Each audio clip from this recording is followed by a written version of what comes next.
내가 낚시로 리워야단을 끌어낼 수 있겠느냐? 노끈으로 그 혀를 맬 수 있겠느냐? 너는 밧줄로 그 코를 끌 수 있겠느냐? 갈고리로 그 아가미를 끌 수 있겠느냐? 그것이 어찌 내게 계속하여 간청하겠느냐? 부드럽게 내게 말하겠느냐? 어찌 그것이 너와 계약을 맺고 너는 그를 영원히 종으로 삼겠느냐? 내가 어찌 그것을 새를 가지고 놀듯 하겠으며 내 여종들을 위하여 그것을 메어두겠느냐? 어찌 장사꾼들이 그것을 놓고 거래하겠으며 상인들이 그것을 나누어 가지겠느냐? 내가 능히 많은 창으로 그 가죽을 찌르거나 작사를 그 머리에 꽂을 수 있겠느냐?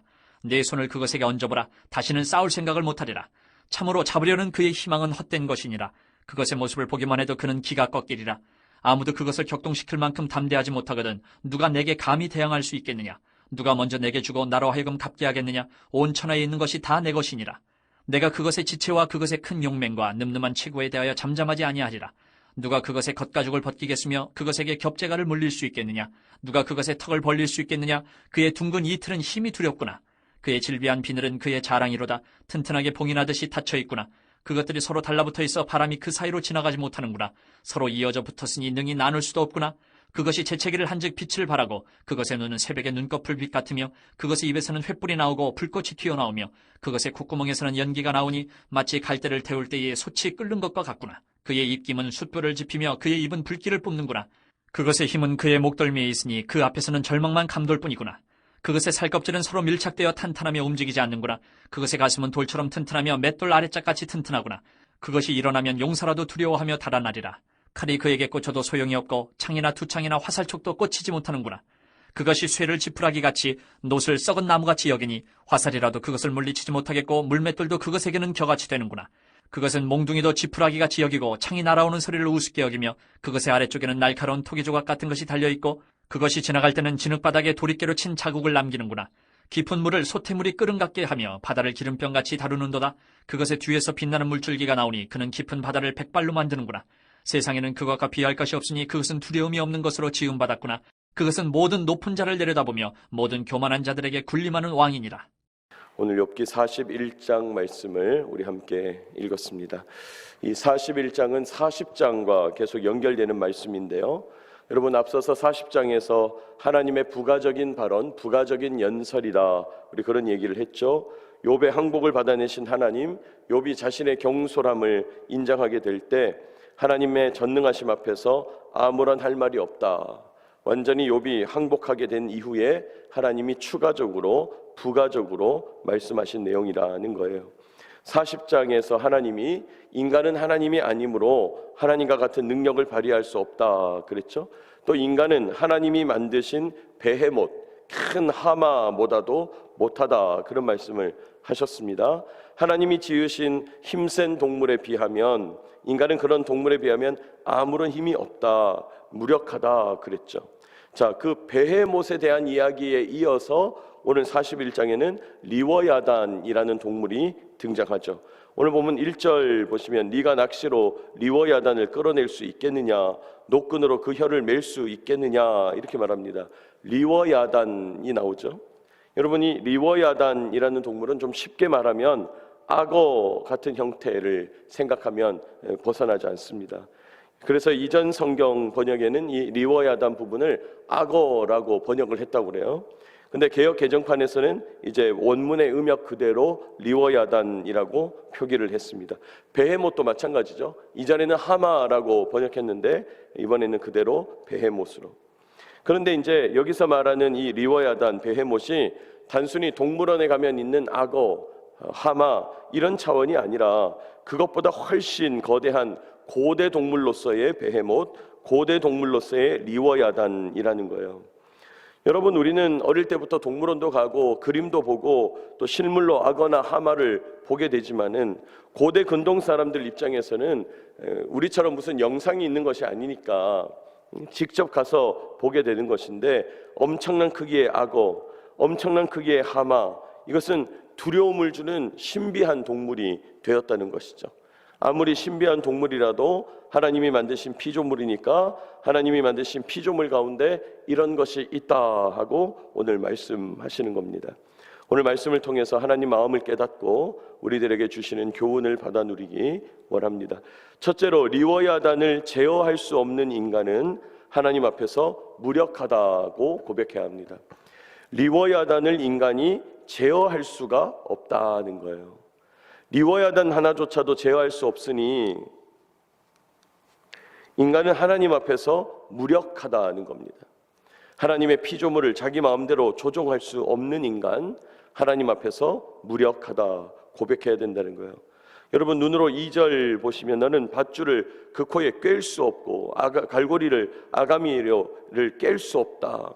제어가 안 된다는 거죠. 3절, 그것이 너를 부드럽게 대하겠냐, 온순하게 너의 말을 고분고분 듣겠냐. 4절, 어찌 그것이 네 마음대로 조종이 되겠는가, 네가 그를 종으로 삼을 수나 있겠느냐. 5절, 네가 큰 악어를 새를 가지고 놀듯이 할 수 있냐, 그것을 마음대로 메어두었다가 제어가 잘 되겠냐, 막 묻고 있습니다. 6절, 어찌 장사꾼들이 그것을 놓고 거래하겠으며, 장사꾼들이 가축을 사고 파는 것처럼 너 그것을 사고 팔 수 있겠냐. 7절, 능히 많은 창으로 가죽을 찌를 수 없다. 가죽이 얼마나 두꺼운지 창으로 작살로 통과가 안 될 정도다. 가죽이 단단하다. 8절, 네가 그것을 만져보면 다시는 싸울 생각이 안 날 것이다. 얼마나 두려움을 주는지, 힘이 센지 싸울 생각이 안 날 거다.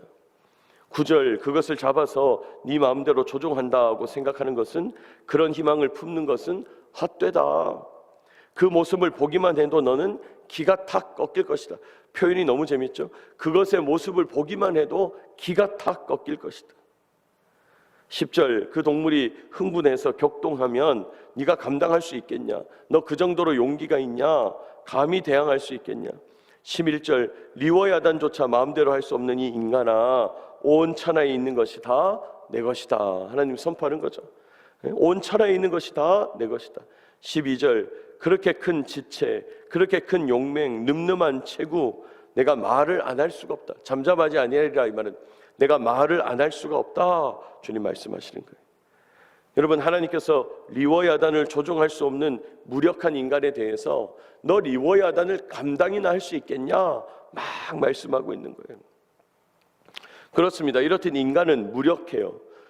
큰 악어 같은 이 엄청난 동물 하나 내 마음대로 할 수 없어요.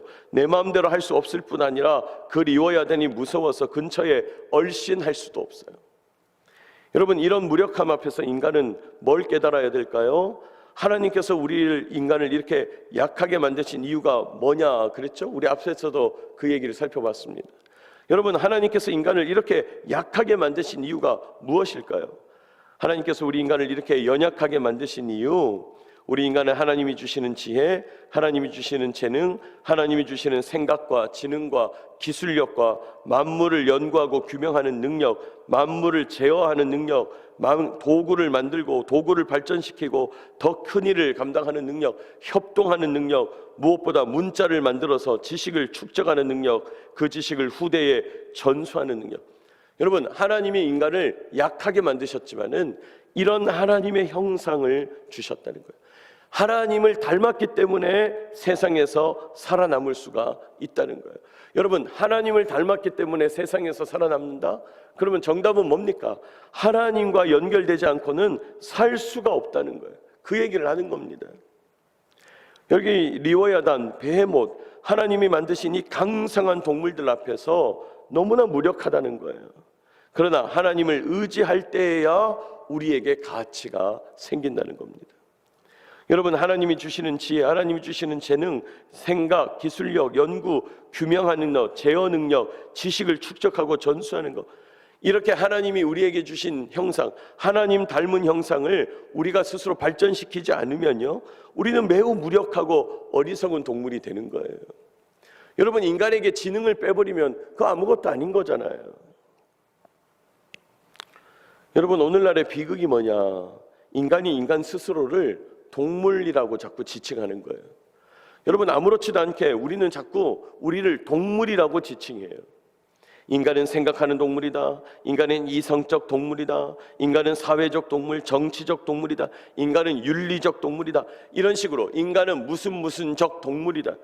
여러분, 이렇게 지칭하는 것이 이 사회에서는 자연스럽지만은, 그러나 인간은 동물이 아니에요. 여러분, 인간은 동물이 아니에요. 동물 수준이 아니에요. 여러분, 동물은요, 하나님이 만들어 놓으신 자연 법칙, 본능에 순응해서 프로그래밍 된 대로 사는 거예요. 살고 움직이고 먹고 싸고 자고 누리고 번식하고 죽는 거죠. 여러분, 동물에게는 지혜나 생각이나 지능이나 지식 축적이나 아이디어 이런 개념 자체가 없어요. 하나님의 형상은 없는 거죠. 그런 의미에서 인간은 동물이 아니에요. 여러분, 인간은 하나님을 의지하는 것에서 가치가 생겨요. 하나님으로부터 지혜와 능력을 공급받을 때에 참되게 살아갈 수 있어요. 하나님과 연결될 때에 참된 가치를 가지고 살아가는 존재라는 거예요. 여러분, 오늘 리워야단 앞에서 무력함을 고백하는 인간, 그러나 하나님 앞에서 하나님을 인정하고 섬기게 될 때 우리에게 참된 능력, 가치를 누리게 된다는 것입니다. 리워야단에 비하면 힘이 없어요. 무력해요. 그러나 하나님과 연결되고 하나님의 형상을 발휘할 때 참된 가치가 나타난다는 것입니다. 여러분, 오늘도 주님과 연결되어서 참된 가치를 받아 누리는 저와 여러분 되시기를 축복합니다. 참된 가치가 있다는 거예요. 두 번째로 오늘 우리에게 주시는 말씀은 연약한 인간은 리워야단을 창조하신 하나님을 다 이해할 수 없다는 것입니다. 우리가 참으로 연약한데 또 연약한 이유 중에 하나는 리워야단이라고 하는 이 엄청난 동물을 하나님이 창조하셨거든요. 근데 이 하나님의 창조를 우리가 다 이해할 수가 없다는 것이에요. 여러분, 오늘 13절부터 34절까지 긴 본문을 가지고 하나님이 리워야단에 대하여 정말 자세하게 말씀하세요. 특별히 리워야단의 외양을 묘사해요. 겉모습을 자세하게 보여주죠. 여러분, 눈으로만 보시기 바랍니다. 13절 리워야단의 그것의 겉가죽, 단단한 가죽을 말씀해요. 14절 그것의 강한 턱, 이빨을 말합니다. 15절 리워야단의 튼튼한 비늘, 16절 17절 그 비늘이 단단하게 이어붙어 있다. 얼마나 강력한지 이어붙어 있다. 18절에는 리워야단의 입, 또 눈에 강력한 힘, 19절에는 입에서 불이 나온다 그러고 20절에는 콧구멍에서 연기가 나온다 그러고 21절에는 그의 입김이 숯불을 지핀다. 그 정도로 불길이 세다. 22절 리워야단의 강한 힘은 목 근육에서, 목덜미, 목 근육에서 나온다. 23절 살껍질에 대해서, 24절 가슴과 배 바닥의 튼튼함, 이 배 바닥을 가지고 이 땅을 기어 다니는데 자국이 쫙 남는다는 거예요. 26절 또 보면 칼이나 창이 그 겉가죽을 뚫을 수가 없다. 27절 리워야단이 강력한 힘을 가지고 있다. 28절 화살도 그걸 물리칠 수가 없고 물맷돌 가지고 찍어도 아무런 일도 일어나지 않는다. 29절 리워야단 입장에서는 몽둥이나 창 같은 건 우습게 여긴다. 30절 그 아래에 날카로운 부분이 있어서 기어다닐 때 흔적을 남긴다. 31절 깊은 물을 이리 휘젓고 저리 휘젓고 다닌다. 또 32절 엄청난 물을 튀기니까 바다가 이렇게 하얀 거품으로 뒤덮인다. 백발이 된다 이렇게 얘기하죠. 바다가 하얀 거품으로 막 뒤덮일 정도로 막 몸부림을 치는 거예요. 엄청난 물을 튀기는 거예요. 하나님께서 리워야단에 대해서 이렇게 자세하게 묘사하고 계시는 겁니다. 여러분, 하나님께서 어떻게 이렇게 욥기라는 데다가 이렇게 긴 본문을 가지고 리워야단을 자세하게 묘사할 수 있을까요? 이 리워야단을 연구하는 사람처럼 써놨어요. 논문을 쓰는 학자처럼 자세하게 써놨어요. 어떻게 이래 하나님 잘 아시죠? 하나님이 리워야단을 만드셨기 때문이에요. 하나님이 리워야단을 창조하셨기 때문이에요.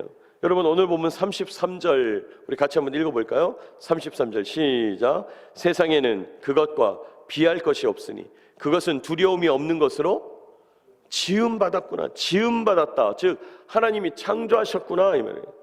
세상에 리워야단과 비할 것이 없다. 리워야단이 두려워하는 것은 없다. 하나님이 그렇게 다 만드셨다. 그렇게 말씀하는 거예요. 여러분, 오늘 이 긴 말씀으로 리워야단이 대단하다, 리워야단이 신비롭다 그러지만은 리워야단이 대단하다, 신비하다는 말은 뭘과 연결될까요? 리워야단을 창조하신 하나님의 능력 대단하구나. 우리는 리워야단의 신비를 보면서 하나님의 창조의 능력을 봐야 되는 거죠. 우리는 리워야단을 다 이해할 수 없는데 더 나아가서 뒤집어 가면 하나님의 창조의 신비도 다 알 수가 없다는 거예요. 그렇습니다. 우리는 하나님 앞에서 하나님의 창조, 하나님의 신비, 하나님의 역사, 하나님의 능력을 다 이해할 수가 없어요. 다 이해할 수 없다고 고백해야 돼요. 하나님 앞에서 우리가 얼마나 어리석고 연약하고 무력한 존재인지 인정해야 합니다. 여러분, 오늘도 우리는 자연의 변화를 보잖아요. 찬바람이 불잖아요. 저 잎새에 이는 찬 바람을 느끼면서 계절의 변화, 하늘의 변화를 관찰하면서 우리의 신체가 얼마나 오묘한지, 동물들의 그 신비한 모습이 얼마나 대단한지 여러분, 창조주 하나님의 위대하심을 깨닫고 인정하는 저와 여러분 되시기를 축복합니다. 자연 세계가 위대하다면요, 그걸 만드신 하나님은 더 위대한 거죠. 더 위대한 거죠. 여러분, 이런 의미에서 우리 인간은 하나님 앞에 설 때에야 신비한 존재가 또 되는 거예요. 왜요? 하나님이 우리도 만드셨잖아요. 여러분, 하나님께서 리워야단도 놀라운 신비로 만드셨지만은 우리 인간도 신비하고 놀랍게 만드셨어요. 우리는 만물의 영장이에요. 우리가 하나님 앞에 서서 우리를 바라보게 될 때 우리는 이 세상의 그 어떤 존재보다 신비하고 오묘한 피조물이라는 거예요. 여러분, 오늘도 하나님과 동행하면서 하나님으로 인해서 가치 있고 하나님으로 인해서 신비한 존재가 되고 하나님이 빛을 비추실 때야 놀랍고 기묘한 존재가 되는 참된 인간으로 서게 되시기를 축복합니다. 여러분, 우리는 하나님 앞에 설 때에야 진짜 가치가 나타난다는 거예요. 오늘 하나님이 리워야단, 거대한 악어 같은 신비한 동물을 말씀하면서 너희들 그 동물을 제어할 수 없다, 하나님 앞에서 우리는 무력한 존재다 말씀하셨어요. 그럼에도 불구하고 인간은 동물이 아니다 그랬죠? 인간은 하나님을 의지하고 연결할 수 있는 유일한 존재예요. 우리는 하나님과 연결될 때에야 참된 가치를 지닌다 그랬습니다. 오늘도 하나님과 동행하여 참된 가치를 누리는 저와 여러분 되시기를 축복합니다. 또 이런 연약한 우리들, 리워야단을 창조하신 하나님을 다 이해할 수 없어요. 신비하고 놀라우신 하나님을 다 이해할 수 없어요. 우리가 하나님의 창조를 다 이해할 수 없지만, 그 정도로 연약하지만 또 알면 알수록 우리 인간을 만드신 하나님, 리워야단을 창조하신 하나님, 우리가 얼마나 신비한 존재인가를 깨닫게 돼요. 여러분, 그러니까 40장, 41장 이 말씀 속에서 어떤 말이 자꾸 반복됩니까? 하나님과 연결될 때야 우리는 참된 가치를 누린다는 말씀, 이 말씀이 계속 반복됩니다. 여러분, 오늘도 창조주 하나님, 신비하신 하나님의 역사를 인정하고 고백하는 저와 여러분 되시기를 축복합니다.